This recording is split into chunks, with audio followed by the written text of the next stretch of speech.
Ini kita siap-siap dulu ya. Panas, panas.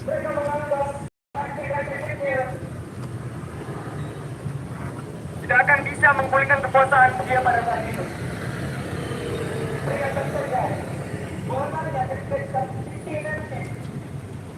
Setelah berakhir, maka perlawanan besar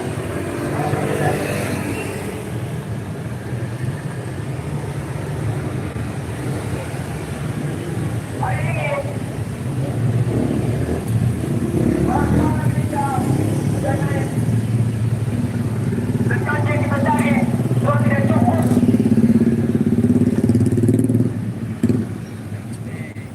Kak ketua dan kata Pada hari ini masyarakat menciptakan serikat buruh. hidupin dulu. Bukan Hidupin dulu. bukan hak buruh yang penuh, tapi siapa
Kalian bajingan. Apa? Kalian tidak bertingkah. Kalian tidak bertingkah. Dasmu.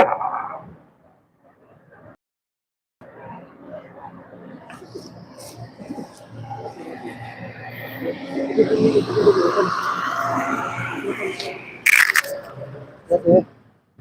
Tempel lagi.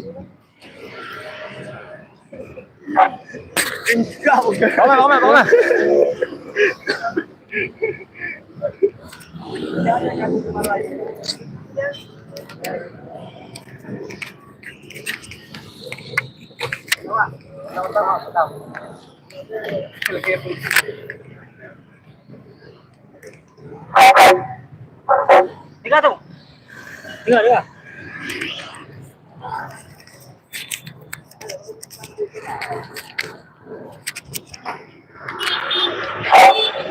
Baik, assalamualaikum warahmatullahi wabarakatuh.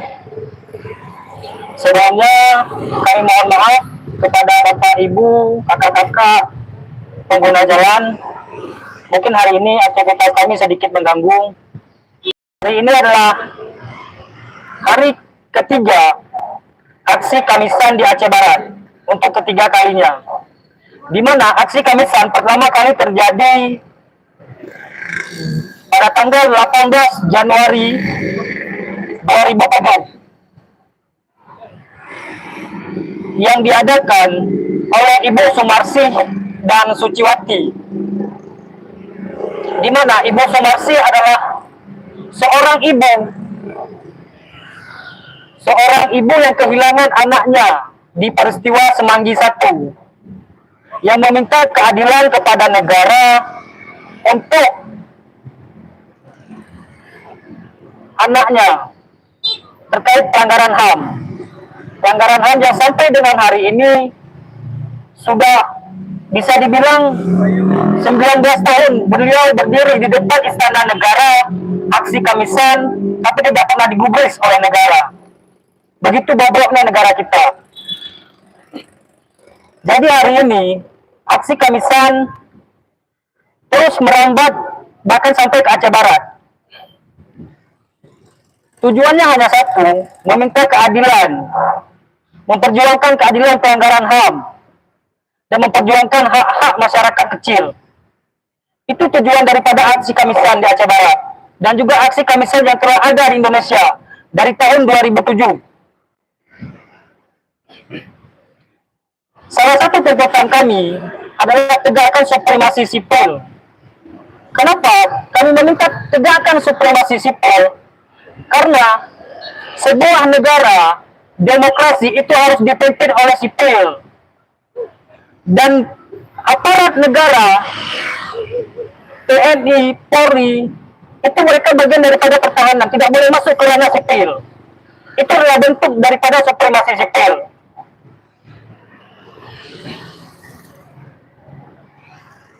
Karena bisa kita lihat, kita sudah merasakan 32 tahun masa Soeharto. Bagaimana dui fungsi ABRI itu terjadi. Dan setelah reformasi, hal ini kembali mencuat dengan adanya undang-undang Polri, dengan adanya undang-undang TNI. Ini kembali mencuat. Jadi kami meminta kepada negara untuk kembali mewujudkan supremasi sipil sebagai cita-cita reformasi.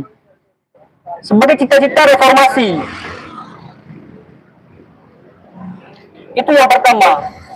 Yang kedua, aksi kami hari ini tidak lain dan tidak bukan adalah meminta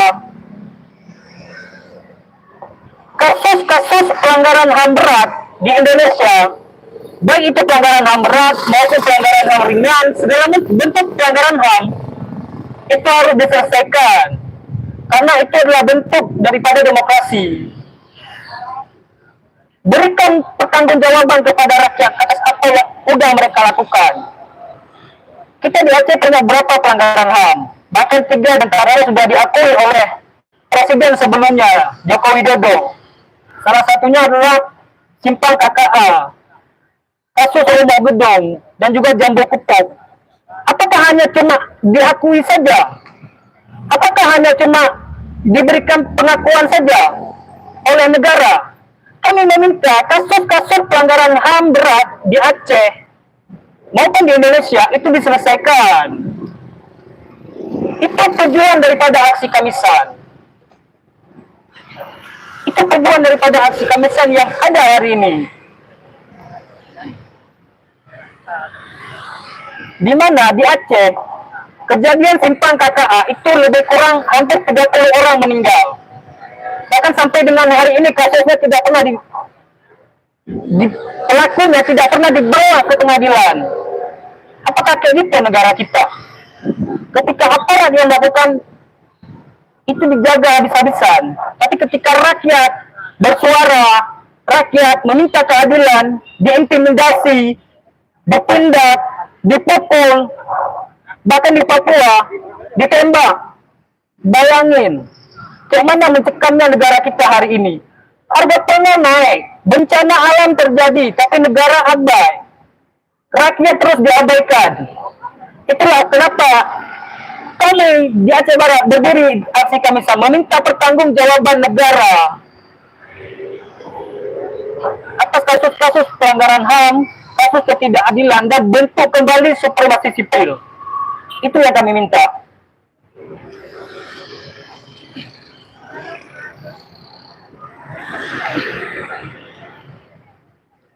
Hari ini saya rasa hampir lebih dari 6 bulan kasus bencana alam di Aceh dan juga di Sumatera. Bagaimana kejelasannya terkait bencana alam yang terjadi di daerah kita? Bagaimana penanganannya? Apakah sudah sejalan? Apakah memang sudah betul-betul ditangani? Hari ini masih banyak kejanggalan daripada negara kita. Masih banyak hal-hal yang harus dibenahi dari negara kita. Bagaimana seorang ibu, seorang guru di Aceh Barat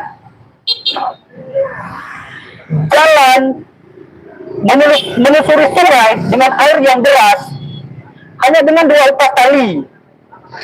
Coba bayangkan, di Aceh Barat, di daerah kita, kasus bencana alam bahkan belum ditangani. Seorang guru berjalan melewati sungai, mempertaruhkan nyawanya hanya dengan 2 upas tali. Di mana bayangkan kita hari ini?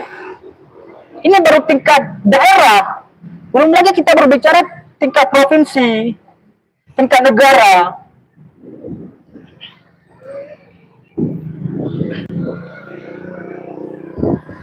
Maka yang lebih parah lagi dari supremasi sipil, kenapa kita harus minta supremasi sipil?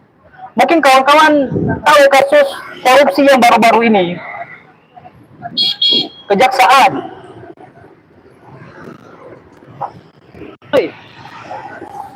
Bagaimana rumah untuk diperiksa, rumah orang kasus korupsi yang tadi diperiksa, itu dijaga oleh aparat negara dengan senjata.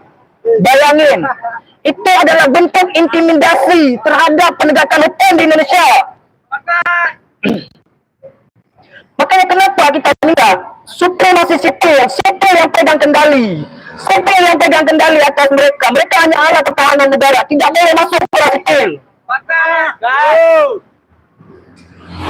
Kenapa mereka harus masuk ke ranah sipil? Apakah kurang masyarakat sipil hari ini? Jika kita berbicara kuantitas, karena negara kita suka yang namanya kuantitas, angka. Berapa banyak hari ini?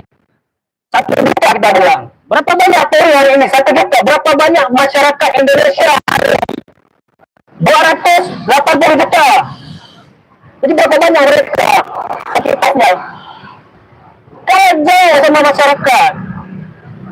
Jadi kenapa harus dipegang oleh militer? Kenapa tidak dipegang oleh sipil? Jadi ketika supremasi sipil itu terjadi, otomatis supremasi hukum juga akan terbentuk. Hukum bukan lagi untuk menjadi alat pengendali kekuasaan, tapi hukum menjadi puncak keadilan. Itu yang kita inginkan. Hukum menjadi puncak keadilan, bukan pengendali kekuasaan. Bagaimana kita lihat hari ini? Kan kita negara hukum. Ketika ada suatu perbuatan, itu hukum dulu yang dilakukan, hukum dulu yang diatur. Supaya apa? Supaya menurut pekerjaan mereka. Jadi, kalau supremasi sipil itu terbentuk, otomatis supremasi hukum juga akan jalan. Itu yang kami tekankan. Jadi tujuan daripada aksi Kamisan di Aceh Barat ini adalah bentuk perlawanan rakyat kecil, bentuk perlawanan kami, mahasiswa, rakyat Indonesia, rakyat Aceh khususnya, terkait ketidakadilan yang terus terjadi di Indonesia. Jadi kawan-kawan yang mau bergabung dengan aksi Kamisan, kami nggak melihat latar belakang, siapa saja boleh. Ini aksi bersama, permasalahan kita bersama. Jadi aksi Kamisan di Aceh Barat ini kali ketiga. Jadi kami melakukan setiap hari Kamis jam 4 sore. Setiap hari Kamis jam 4 sore kami melakukan aksi. Dan ini aksi ketiga di Aceh Barat. Dan di Indonesia ini sudah menjadi aksi ketiga kali. Karena dari tanggal 18 Januari 2003, Ibu Sumarsi masih teguh berdiri sampai dengan hari ini meminta keadilan kepada negara atas kematian anaknya di Semanggi 1, di kejadian Semanggi 1. Masih teguh berdiri, itulah seorang ibu.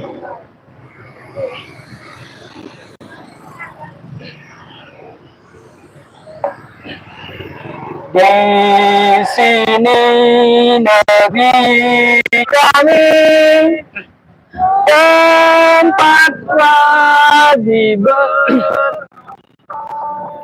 Samudranya kaya raya, tanah kami subur tuan. Di negeri permai ini, berjuta rakyat bersendalukan, anak buruh tak sekolah, pemuda desa tak kerja. Mereka dirampas haknya, tergusur dan lapar. Anda relakan darah juang kami untuk melepaskan rakyat. Mereka gusur dan lapar.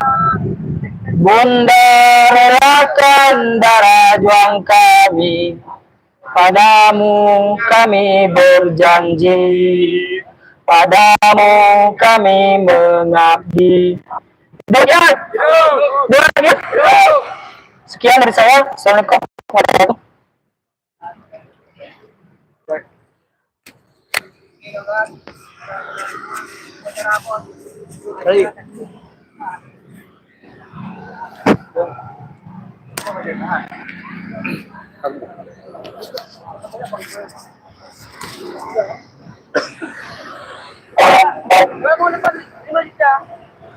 Mungkin saya mohon maaf kepada pengguna jalan karena aktivitas kami sedikit mengganggu kenyamanan berkendara masyarakat hari ini.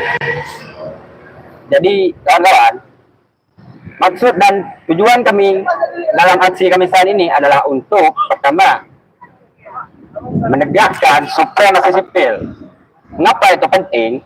Karena agar mereka tidak lagi ikut campur dalam urusan-urusan masyarakat. Karena masyarakat itu bisa menegakkan hukumnya sendiri. Tegakkan hukum untuk masyarakat. Kenapa? Agar apabila nanti ada permasalahan-permasalahan, hukum tidak bisa diganti sesuka hatinya. Makanya tujuan kami hari ini yaitu salah satunya adalah menegakkan supremasi sipil. Dan juga kawan-kawan, kita tahu di Aceh pelanggaran HAM itu berapa banyak terjadi pelanggaran HAM dulu semasa konflik di Aceh ada beberapa terjadi kawan-kawan. Salah satunya itu Rumah Budong kawan-kawan. Rumah Budong adalah tempat di mana tempat penyiksaan paling sadis yang ada di Aceh. Bagaimana masyarakat di sana disiksa, dibunuh secara brutal oleh negara pada saat itu. Namun apa penyelesaiannya? Apa mana bentuk hadirnya negara hari ini? Tidak ada. Mereka hanya sekedar mengangkat itu sebagai pelanggaran HAM berat. Dan setelah itu apa yang terjadi? Nggak ada. Bahkan Rumah Budong hari ini itu juga dirobohkan oleh mereka. Kenapa? Karena untuk menghilangkan nilai-nilai sejarahnya. Itu adalah tujuan dari negara mengapa Rumah Budong hari ini diruntuhkan. Kita tahu begitu banyak pelanggaran HAM yang terjadi hari ini. Nggak cuma di Aceh, bahkan sampai di ujung Papua sana, sampai hari ini pelanggaran HAM berat itu terus terjadi kawan-kawan. Bahkan pembunuhan masyarakat, dan bahkan baru-baru ini terjadi pembunuhan terhadap ibu hamil kawan-kawan. Itu bagaimana ceritanya sesadis itu mereka dan tega untuk menghilangkan hak asasi manusia. Padahal masyarakat mereka bahkan nggak tahu, mereka salahnya di mana. Tiba-tiba ditembak dengan alasan peluru nyasar. Nggak logis sekali, kawan-kawan. Juga di Aceh, bagaimana terjadi di masa konflik Aceh kemarin, mulai dari Simpang KKA, Rumah Gedung, Tengku Batavia, bahkan dan lain sebagainya kawan-kawan. Bagaimana pelanggaran HAM terjadi di Aceh pada masa itu. Dan apa penyelesaiannya? Kasus Tengku Batavia memang sudah selesaikan, tapi apakah itu adil? Tidak kawan-kawan. Bahkan pelaku itu dibebaskan hari ini dan masih bertugas hari ini di Aceh kawan-kawan. Bahkan mereka salah satunya ada yang diberikan kenaikan pangkat setelah melakukan pelanggaran HAM berat kawan-kawan. Lalu bagaimana penyelesaiannya dengan yang lain-lain kawan-kawan? Dengan kasus-kasus yang lain yang ada di Aceh hari ini, pelanggaran HAM berat. Nggak ada. Negara hanya mengangkat itu sebagai pelanggaran HAM berat. Namun apa penyelesaiannya? Tidak ada kawan-kawan sampai hari ini. Apa mana hadirnya negara hari ini? Bagaimana penyelesaian negara dalam menyelesaikan di Aceh? Nggak ada kawan-kawan. Bahkan seharusnya negara itu harus memenuhi atau memulihkan trauma korban yang menjadi korban masa pelanggaran HAM di Aceh kemarin kawan-kawan. Dan hari ini itu belum dilakukan oleh pemerintah. Tidak ada satupun yang diselesaikan secara adil oleh pemerintah. Bahkan pelakunya saja dibebaskan kawan-kawan dan hari ini masih bertugas di Aceh dan dapat kenaikan jabatan. Apakah itu peran negara? Di mana bentuk hadirnya negara di dalam masyarakat, permasalahan masyarakat, permasalahan pelanggaran HAM yang terjadi di Aceh dan juga di Indonesia kawan-kawan. Di Papua lebih lagi kawan-kawan. Sampai hari ini belum ada penyelesaian bagaimana tentang pelanggaran HAM berat yang ada di Papua sampai saat ini kawan-kawan. Di Papua saja kawan-kawan, korban terus-terusan bertambah dari masyarakat, anak-anak bahkan kawan-kawan juga dibunuh mati di tanah kelahiran mereka sendiri kawan-kawan. Di mana bentuk keadilan di sini kawan-kawan? Negara ini nggak ada namanya keadilan bagi buruh, bagi masyarakat. Tidak ada bentuk hadirnya negara di sini. Mana negara hari ini? Hanya omong-omong saja negara hari ini. Tidak ada kawan-kawan. Negara hanya abai terhadap masyarakat hari ini. Mereka nggak mau menyelesaikan. Karena mereka tahu pelakunya adalah negara itu sendiri. Lalu bagaimana kawan-kawan? Kami, bentuk hadir kami ini adalah sebagai bentuk perlawanan dan penolakan keras kami terhadap pelaku-pelaku pelanggaran HAM berat. Dan juga kami menuntut untuk mengusut tuntas seluruh pelanggaran HAM berat yang ada di Indonesia. Ini adalah bentuk perlawanan kami terhadap negara kawan-kawan. Kami tidak mau diam. Masih banyak masyarakat, kawan-kawan kita dan ibu-ibu kita yang dulu yang telah melewati masa konflik, bahkan anaknya mereka nggak tahu, orang tuanya mereka udah dihilangkan. Hari ini mana bentuk pertanggungjawaban negara? Tidak ada. Maka negara hanya abai, mereka sibuk mengurusi hal-hal yang lain, kawan-kawan. Dan kami hari ini sekali lagi mengatakan bahwa ini adalah bentuk perlawanan kami. Dalam bentuk aksi kemisahan kami melawan, ataupun sebagai bentuk perlawanan kami terhadap negara yang abai terhadap para korban pelanggaran HAM berat di sini. Terhadap pelanggaran terhadap seluruh korban pelanggaran HAM yang ada di Indonesia. Mungkin itu saja dari saya, kawan-kawan.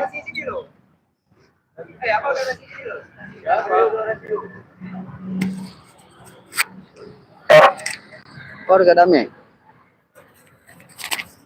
Jadi, kah kayak isu tuh? Karena kah? Kamu tadi apa? Aku semua kena Cek 123, mungkin semuanya kawan-kawan. Sebelumnya saya ingin sampaikan bahwasanya kawan-kawan yang ada di jalan pada hari ini adalah kawan-kawan yang peduli dan juga sadar tentang permasalahan-permasalahan yang ada di daerah ataupun nasional. Betul, kawan-kawan? Hari ini kita berjuang bukan hanya untuk kepentingan kita sendiri, namun yang merasakan keresahan-keresahan di daerah, di nasional, itu seluruh masyarakat luas Indonesia. Nah, hari ini saya banyak mendengar informasi-informasi ataupun bahasanya bahasa angin gitu. Orang yang teriak-teriak di jalan itu tidak ada gunanya. Ya betul, jika memang kalian hanya sekedar melakukan teriak-teriak gitu, tidak ada tindak lanjut. Nah, hari ini kita melakukan aksi pada hari Kamis, atau namanya aksi Kamisan. Tujuannya adalah untuk menyadarkan masyarakat luas. Tujuannya adalah untuk menyadarkan masyarakat luas dan juga kaum-kaum yang lain sebagainya. Bahwasanya banyak permasalahan-permasalahan di daerah, banyak permasalahan-permasalahan nasional itu belum terselesaikan. Yang ada apa? Tenggelam, betul? Nah, itu salah satu yang kita rasakan hari ini. Contoh kasus yang terjadi yang sangat disayangkan itu ada di Aceh Barat sendiri. Persoalan kaum bergeris yang berpuasa pada hari ini. Hari ini kita tahu bahwasanya kaum pemuda mereka merasa di atas angin. Mereka merasa bahwasanya tidak ada yang bisa menghentikan kebusukan mereka. Kebusukan seperti apa? Yang satu, mensengsarakan masyarakat. Yang kedua, menindas kaum-kaum yang tidak berdaya. Hari ini di Aceh Barat pernah terjadi yang namanya itu pihak perusahaan yang menggaungkan nama investasi, namun tidak ada yang kepentingan ataupun manfaat untuk daerah. Investasi itu adalah untuk kepentingan pribadi, isi perut dia. Itu realita yang kita rasakan, realita yang kita lihat. Oke, bahas lagi lebih dalam. Ada satu perusahaan yang namanya PT Sumber Cipta Yunanda. Yunanda, begitulah. Singkatannya SCY. Mereka adalah satu perusahaan yang bersifat vendor yang melakukan pengangkutan limbah pabak dari Nagan Raya menuju ke Aceh Barat. Nah, kalau bahasa Aceh di Cok Bangki, Boh Bangki. Awalnya Cok Bangki Nagan Raya, di Boh Bangki di Aceh Barat. Hari ini daerah makin terus dihancurkan. Yang digaungkan adalah investasi. Namun keuntungan tidak ada. Kesejahteraan masyarakat tidak ada. Nagan Raya hampir hancur karena dikeroknya daerah-daerah tersebut dengan diambilnya batu bara. Nah, setelah diambilnya batu bara, dilakukan yang namanya pembakaran batu bara. Limbahnya dikemanakan? Hari ini limbahnya dibuang ke Aceh Barat. Hasilnya diambil Nagan Raya. Satu yang harus kita ketahui, kawan-kawan. Cok hasil Palaen, Boh Bangki Aceh Barat. Hasil diambil di Nagan Raya, bangkainya dibuang ke Aceh Barat. Nah, yang jadi permasalahan lagi, tidak ada harga diri, yaitu Pemda Aceh Barat sendiri. Tidak ada namanya marwah Aceh Barat sendiri. Kemana mereka? Kenapa dia mereka? Sedangkan ada tamu tak diundang, menginjak-injak kepala Pemda, menginjak kaum-kaum intelektual yang tidak menghargai tamu-tamu ataupun tuan-tuan rumah yang ada. Hari ini ada, bukan hari ini, tapi pada tanggal 2 Mei pernah terjadi yang namanya itu aksi perberhentian mobil hauling. Di mana? Yaitu bertepatan di Jalan Apen, Kabupaten Naganaya, Kecamatan Merobo. Kenapa terjadinya aksi itu? Itu murni, organik, spontan dari masyarakat. Mereka sadar bahwasanya dengan adanya lalu lalang mobil hauling tersebut, kenyamanan, keamanan, dan keselamatan mereka tidak terjamin. Toh lagi, kita membahas administrasi, persoalan regulasi. Legalitas mereka belum jelas tentang pemakaian jalan. Yang kita ketahui sekarang, Jalan Apen di Melabo yang menuju ke kampus, itu adalah jalan pendidikan. Dan itu adalah jalan kabupaten, bukan jalan lintas provinsi ataupun nasional. Hari ini, ketika membahas sebuah jalan kabupaten, itu ada namanya izin dari pemerintahan kabupaten tersebut. Nah, setelah ada terjadinya aksi gerakan pemberhentian mobil hauling, sempat dari Kepala Dinas Perhubungan mengeluarkan satu rilis media tentang statementnya bahwasanya PT SCY itu beroperasi secara ilegal. Kenapa? Karena legalitas dan administrasi mereka tidak jelas. Salah satunya pemberitahuan tentang pemakaian jalan kabupaten tidak ada. Yang kedua, tempat pembuangan limbah pembakaran batu bara itu tidak ada. Izin tidak ada, pemberitahuan tidak ada, semua tidak ada. Secara regulasi itu salah, secara aturan itu salah. Nah, dengan adanya pernyataan statement dari pihak Dinas Perhubungan, maka dari pihak kalangan masyarakat dan juga mahasiswa mengusulkan yang nama itu forum rapat dengan pendapat di kantor Dewan Aceh Barat pada tanggal 12 Mei. Yang sangat disayangkan oleh pihak PT SCY ini, mereka tidak berhadir. Saya tidak tahu apa alasan mereka tidak hadir dalam forum ADP. Nah, dengan ketidakhadirnya mereka dalam forum, tapi forum tetap berjalan dengan pembahasan masalah administrasi. Namun, karena kekurangannya klarifikasi dari pihak perusahaan, forum ini ditunda. Ditunda sampai kapan? Sampai tanggal 18 Mei. Hingga terjadinya forum rapat dengan pendapat di tanggal 18 Mei. Alhamdulillahnya pihak PT Sumber Cipta Yolanda ini atau Yolanda ini terhadir. Nah, dalam forum ini pembahasannya tertuju kepada legalitas mereka yang pertama. Yang kedua, izin pembuangan limbah pada itu di lokasi pendidikan ataupun di daerah berdekatan dengan kampus, baik itu kampus Oto ataupun kampus Tempo di Rondeng. Nah, secara dalam forum aja, mereka tidak bisa membuktikan persoalan legalitas dan administrasi yang lainnya. Sehingga apa? Dari pihak Dewan Perwakilan Rakyat Kabupaten Aceh Barat mengeluarkan rekomendasi untuk yang tertuju ke eksekutif untuk melakukan pemberhentian yang namanya mobil hauling yang ada di Jalan Apen. Namun, yang sangat disayangkan, hasil dari rapat dengan pendapat itu tidak jelas, kawan-kawan.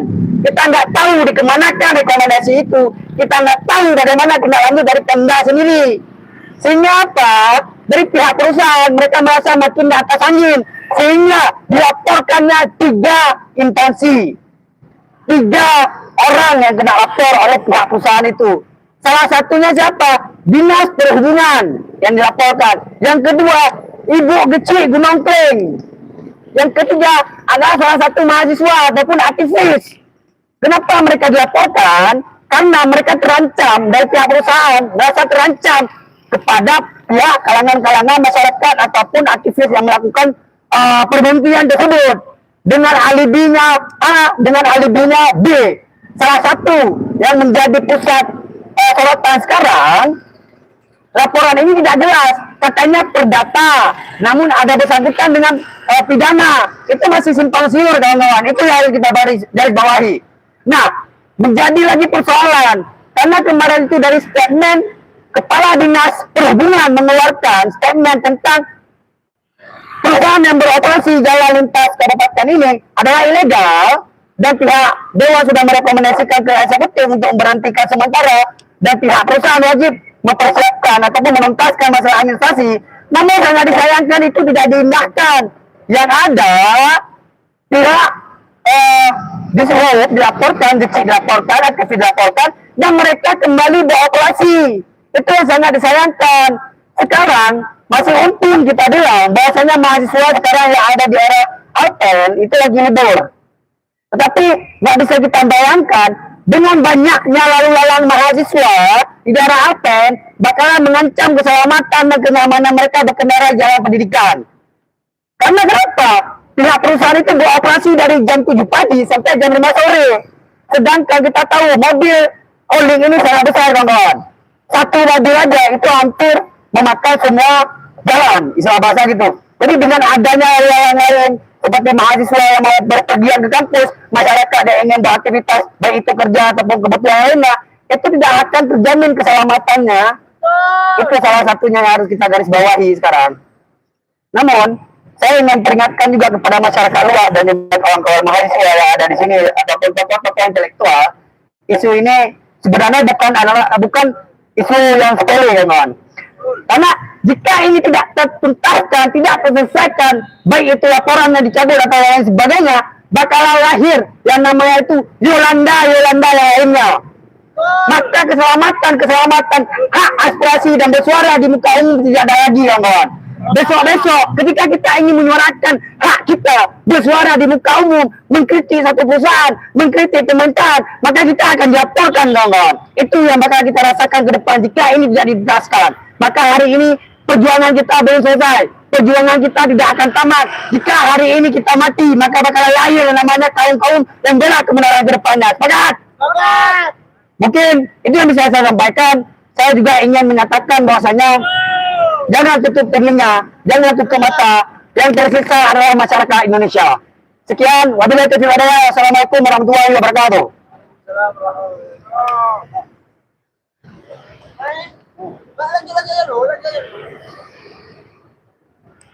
Oh, nih. Mat,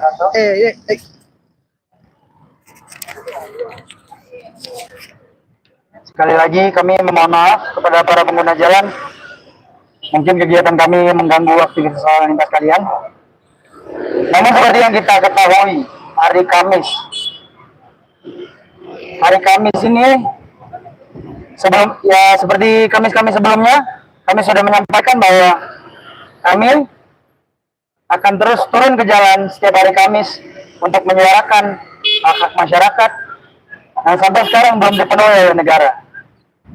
Kita sebelumnya sudah mendengar dari orator kita sebelumnya bahwa aktivis itu sekarang ditekan habis-habisan. Aktivis masyarakat, bahkan dinas perhubungan. Kok bisa? Pertanyaan mungkin muncul di kepala kita. Kok bisa perusahaan sebebas itu dalam menekan masyarakat? Pertanyaan ini menjadi pertanyaan besar tentunya ya. Terlebih untuk kepala daerah kita, Pemda kita, yang kita nggak tahu gimana tanggapannya sebenarnya. Yang harusnya pemerintah itu sadar, masyarakat itu memilih mereka untuk menjabat karena ingin diwakilkan, ingin disuarakan. Namun apa yang terjadi? Ternyata tidak sesuai ekspektasi kita. Ternyata mereka cuma diam-diam doang. Lalu apa? Kemana lagi masyarakat kecil harus mengadu? Kemana lagi? Akhirnya kita sendiri bingung. Kenapa bisa bingung? Karena kita ngadu ke pemerintah tutup telinga, tutup mata, tutup mulut. Sedangkan ketika kita bersuara, kita ditekan, disiram air keras, dibunuh, diculik. Mereka dengan instansi mereka yang sekarang lagi panas-panasnya ini, TNI, militer, dengan tindakan mereka yang makin merambat ke ranah sipil, tindakan mereka yang diperkuat dengan UU TNI Polri, mereka dengan bebasnya mencaplok ranah-ranah sipil yang harusnya terbuka untuk masyarakat seperti kita. Kita lihat saja ada berapa sih tentara yang megang OPG sekarang? Ada berapa tentara yang pegang Kopdes? Ada berapa polisi yang pegang SOPG? Ada berapa polisi yang pegang Kopdes? Ini adalah sebuah bisnis bagi mereka. Kenapa bisa mereka berbisnis sekarang? Karena ya kita tahu sendiri, inilah yang akan terjadi ketika pemimpin kita adalah seorang pelanggar HAM. Prabowo Subianto. Dosa-dosa dia masih tercatat sampai saat ini. Dosa-dosa penculikan aktivis di tahun 98 dengan operasi Mawar dia, itu menjadi dosa, catatan dosa yang tidak bisa kita lupakan.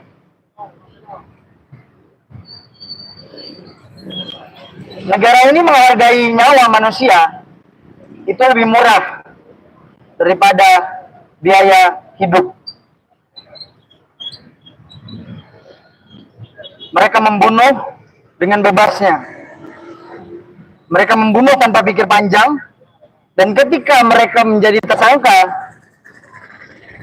mereka adakan sidang militer, peradilan militer, yang mana yang mengadili teman-teman mereka sendiri. Jadi bisa kita lihat, bisa kita bayangkan juga keadilan seperti apa yang bisa dideliver sama mereka. Akhirnya apa? Semakin tahun berganti, bukannya menyelesaikan pelanggaran HAM, namun mereka menambah, terus menambah. Di bulan Juni, seorang petani rakyat kecil, dibunuh oleh tentara. 3 saksi mata lainnya diancam, diintimidasi. Saya sedikit heran dengan kinerja mereka saat ini. Mentang-mentang mereka punya senjata, apakah itu berarti mereka bebas membunuh siapapun? Apakah mereka bahwa senjata yang mereka pegang itu berasal dari uang rakyat? Apakah mereka bahwa anak istri mereka bisa makan karena uang rakyat? Atau mereka malah nggak peduli? Mereka tahu tapi mereka nggak peduli. Mereka makin merajalela sekarang, dengan bebas membunuh, dengan bebas menculik. Kekuasaan mereka makin tinggi sekarang. Makin banyak sektor-sektor sipil yang bisa mereka ambil.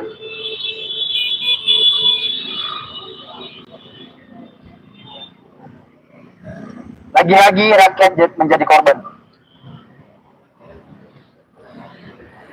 Puluhan tahun Indonesia merdeka, namun belum bisa memberi jawaban untuk masyarakat. Yang terkadang bahkan jawaban itu bukan memuaskan kita, tapi membuat kita geram. Agustus nanti tentara bisa masuk ke sekolah rakyat. Mereka mengajar di sana. Negara ini gaji guru aja nggak becus. Untuk menggaji guru, negara ini aja belum becus. Namun tentara yang pegang senjata itu, yang tiap hari pusat itu, malah ditunjuk sebagai pengajar. Masuk akal ya kira-kira?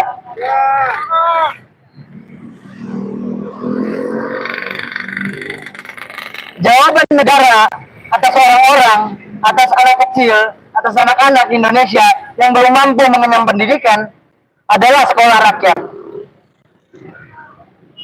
Membangun sekolah baru, mereka nggak peduli sama sekolah yang sudah ada. Mereka nggak mau itu karena mungkin uang proyeknya lebih kecil. Mereka mau bikin sekolah rakyat, sehingga anak-anak miskin dipisahkan sekolahnya dari anak-anak yang kaya. Di mana keadilan? pemerintah hari ini benar-benar terlihat dengan jelas bahwa emang cari keuntungan. Sekolah udah ada, bukannya tambahin beasiswanya, tapi malah bikin sekolah baru yang khusus untuk orang-orang miskin. Orang-orang miskin dipisahkan, dibikin strata sosial, dibikin hierarki di sana, yang kita belum tahu ya kualitas sekolah rakyat nanti bakal gimana. Tapi bisa kita bayangkan lah, bagaimana seorang militer yang ditanamkan di kepalanya bahwa apa yang dibilang oleh komandannya adalah benar, dipaksa untuk mendidik anak-anak kita. Apa yang akan terjadi?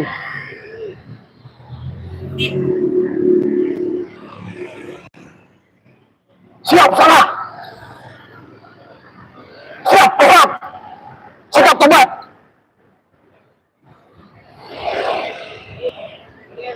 Pemerintah tidak ingin masyarakatnya gentar. Pemerintah ingin masyarakatnya tunduk patuh. Arah pembungkaman sekarang diperhalus sekaligus diperkuat. Maka dari itu, tanpa suara-suara kecil, akan mustahil rasanya untuk menghindari hal-hal seperti itu. Maka hari ini dan hari seterusnya dan sampai kapanpun kami akan terus berdiri di sini. Kami akan terus menyuarakan. Mungkin kami menjadi ancaman bagi mereka. Mungkin. Tapi apakah kita takut? Ya. Apakah kita gentar? Ya. Apakah kita goyang? Ya. Kami tidak akan mundur sejengkal pun untuk menyuarakan masyarakat.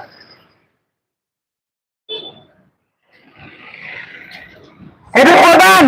Jangan diam. Jangan diam! Lawan. Terima kasih.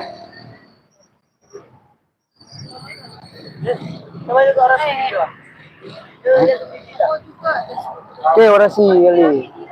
Kamu nggak orasi? Nggak boleh. Saya vokal grup nanti habis suara.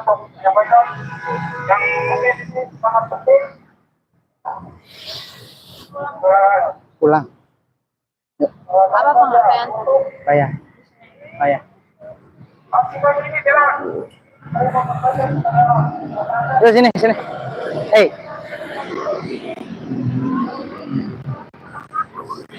Sini.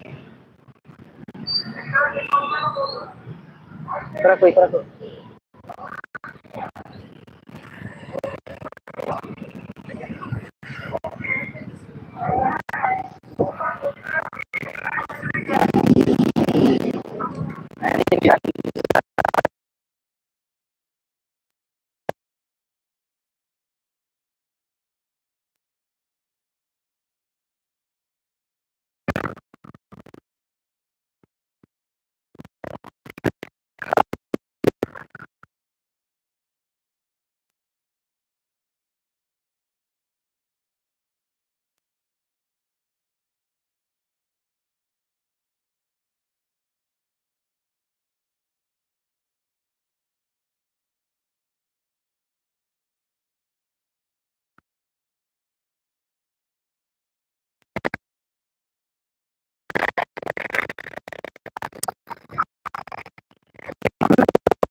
Ya, dadah.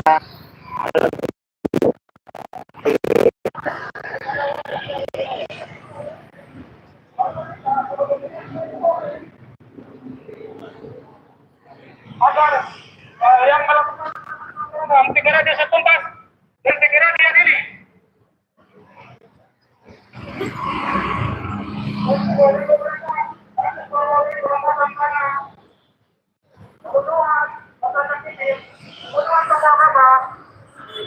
lagi yang terjadi umpamanya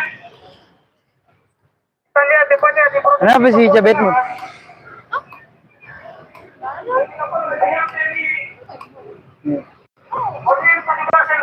Apa kamu bilang? Jujur aja. Jujur aja.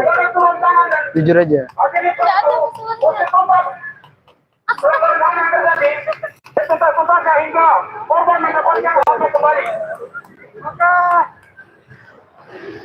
Saya ingat ada salah satu dari salah satu petinggi militer ya, ini Ali Murtado. Dia pernah bilang kalau melakukan pembunuhan lakukan di pelosok, di ujung-ujung desa. Karena kawan-kawan di ujung desa akses media, akses internetnya ini. Bang tadi pas di apa nah gerbek-gerbu tuh ada video.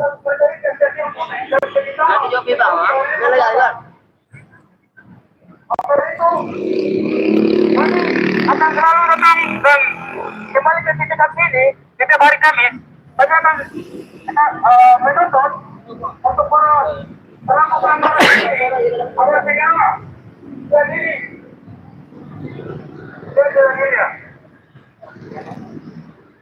Oh men. Nanya.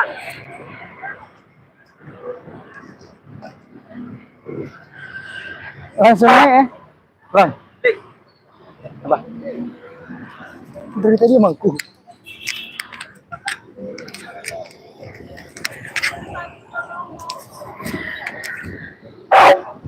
Assalamualaikum warahmatullahi wabarakatuh. Hidup, Aswad. Hidup, rakyat. Hidup, perempuan. Welcome Pak. Urgensi yang penghuni jalan. Saya kamu pakai jalan. Bacot jalan. Sudah jalan. Mungkin dulu kamu cuma pengen kamu sampaikan bak tengah masyarakat bahwa saja orangnya tanya kami tegak lagi pembantu yang seharusnya tanya adalah tuan rumah di Nanggro Dango.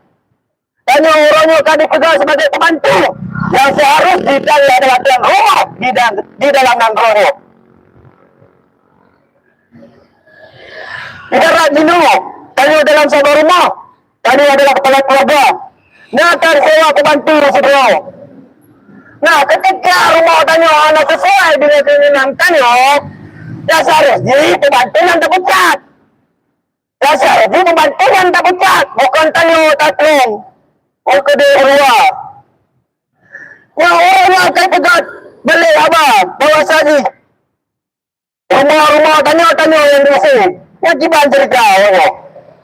Si sadar Bandung. Dek sampai dari itu bangai. Kami emang masyarakat biasa. Cuma dek sampai dari itu bangai di pemerintah. Yang dimananya hak tanya. Yang tanya, tip belum tadi gaji. Tip belum tadi awaknya. Cik emang pak lagi dalam sebuah rumah yang dimana tanya aku bantu. Kata gaji tip belum, kata bayu tip belum, kata gaji tip belum. Kata bayu pajak dan kata gaji wayan. Nah ketika rumah tanya anak je, aku dah siap. Anak, beda siap. Ketika ruang dengan anak gue, tayo hombong, lupa, tayo honyam gue, lucu bohongan. Bukan macam di gue badannya lucu. Baji karena yang pembantu, negara yang pembantu. Emang nanti penguasa, tapi yang seharusnya jujur adalah pembantu tanya di dalam sebuah rumah. Ketika ruangnya anak gue.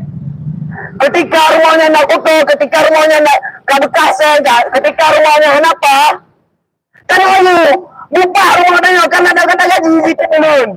Itu dengan apa? Dengan pajak. Dia tanya diusir dua. Emang kenapa dalam nanggolnya kan ketemu nanggol luar?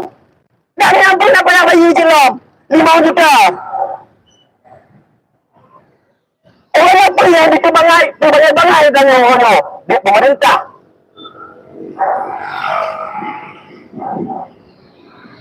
Mungkin karena tak tahu ada pedalik. Bukan, gimana nih ke pemerintahnya yang anak tak tahu. Saya anak paling bang. mau kecil anak yang tak dia kecil. Oh ini dari gaji tanya, dari kendaraan tanya, dari iman tanya bisa dipajakkan, akan dipajak.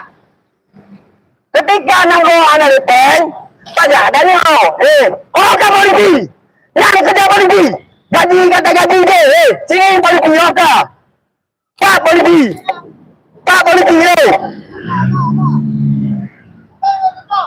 Apanya? Emang gak cocok ini pemerintah sekarang? Itu udah polisi aja lah, udah kita gajinya nanti aja.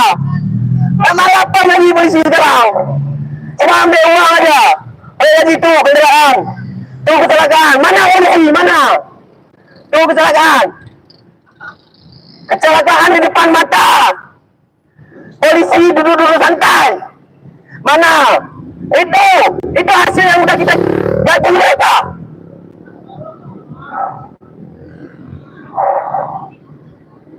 Semua ironis, di depan mata kita sendiri kita bisa melihat bagaimana kondisi yang ada di negara kita. Baru saja kita bahas masalah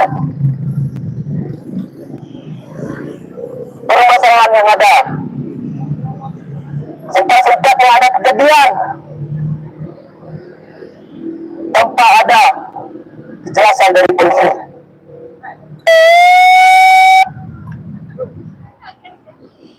Mungkin ini yang saya sampaikan, saya kembalikan ke tolong.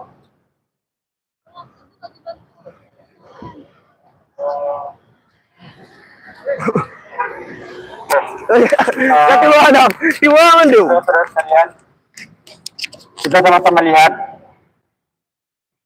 situasi seperti ini, perlu adanya tim keamanan.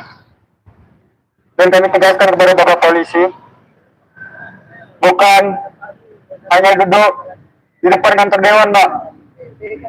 Ketika rakyat tabrakan, kalian baru bersiap untuk bantu menyelamatkan. Saya tegaskan kembali, ketika kami aksi di jalan, 3 kali berturut-turut, itu terus terjadi, terpampang di mata kita. Ketika terjadi kecelakaan, mereka baru mati, seragam mereka itu orang yang hidup, kawan-kawan. Sungguh miris. Apakah ini yang dinamakan polisi untuk masyarakat?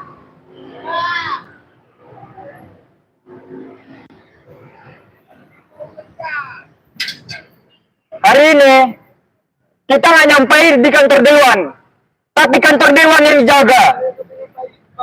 Kita hanya bersuara di depan kantor dewan.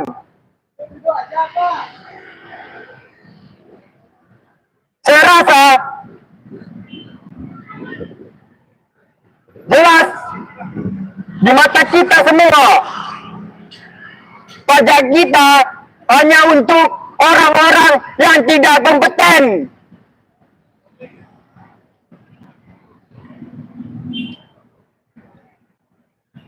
Ketika terjadi kecelakaan, mereka baru pakai seragamnya, teman-teman sekalian.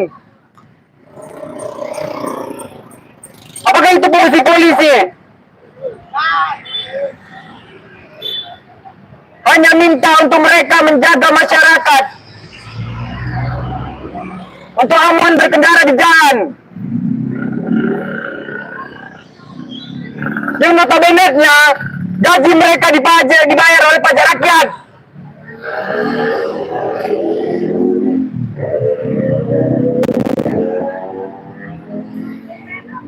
Ini sebagai peringatan, Pak, bukan sebagai temuan.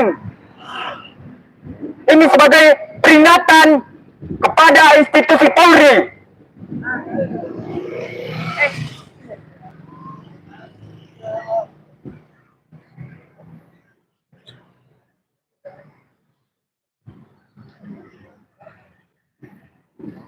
Saudara-saudara sekalian, izinkan saya untuk membaca puisi yang berjudul Suara di Balik Desa. Jika suara kecilku sama dengan 1, 2, dan 3, Maka dengarlah, suaraku lebih indah dari janjimu. Jika orang desa yang bersuara kamu anggap semut, maka lihatlah, dia akan lebih tajam dari pisau ketika menggigitmu. Jika mereka yang bersuara kau todong dengan muncung senjata, maka pastikanlah suara mereka tak lebih lemah dari pelurumu. Jika orang di desa kau anggap tangkap semata, maka yakinlah suara mereka lebih nyaring dari trompet sangkakala.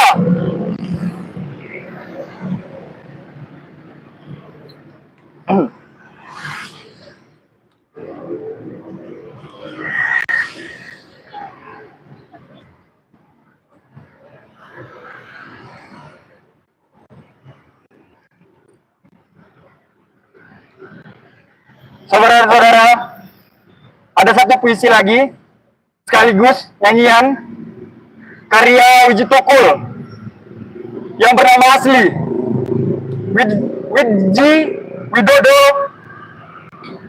Dia adalah penyair dan aktivis hak asasi manusia. Dia sampai saat ini tidak tahu kemana, bahkan mayatnya tidak sampai ke rumah duka. Dugaan beliau diculik oleh militer. Tetapi suara beliau tetap nyaring menggema. Judulnya Apa Guna? Apa guna punya ilmu tinggi, hanya untuk menghiburi? Apa guna banyak baca buku, kalau anak kau bongkar melulu? Di mana-mana moncong senjata, berdiri gagah kong kali kong dengan kaum copong. Di desa-desa rakyat dipaksa menjual tanah, tapi dengan harga murah. Di mana-mana moncong senjata, berdiri gagah kong kali kong dengan kaum cukong. Rakyat dipaksa menjual tanah, tapi dengan harga murah. Apa guna punya ilmu tinggi, kalau hanya untuk menghiburi? Apa guna banyak baca buku, kalau mulut kau buka melulu? Hari ini ketika rakyat bersuara, yang dihadapkan dari dulu sampai dengan saat ini adalah moncong senjata yang dipegang oleh apar-apar loreng yang katanya untuk menjaga pertahanan negara.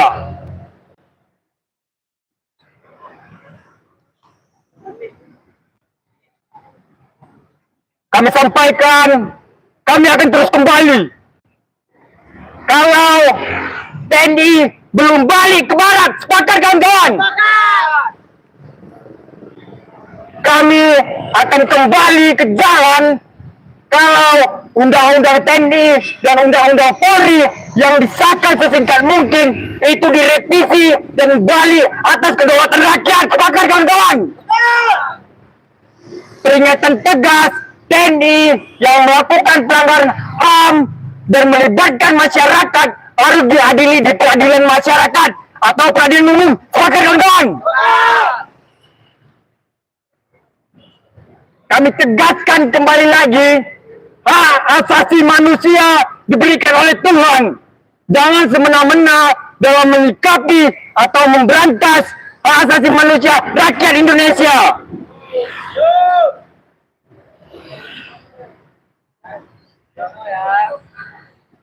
Terima kasih. Kami mohon maaf kepada pengguna jalan. Mungkin aksi kami terganggu. Kami mohon maaf sekali lagi. Tapi ingat, apapun ceritanya, kedaulatan rakyat harus dari tinggi dari kekuasaan yang otoriter. Sepakat kawan-kawan? Hidup rakyat! Hidup korban! Jangan diam! Lawan!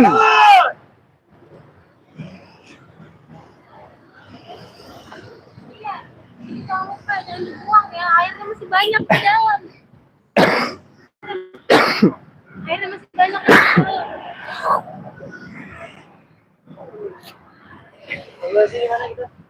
Tuan air putih.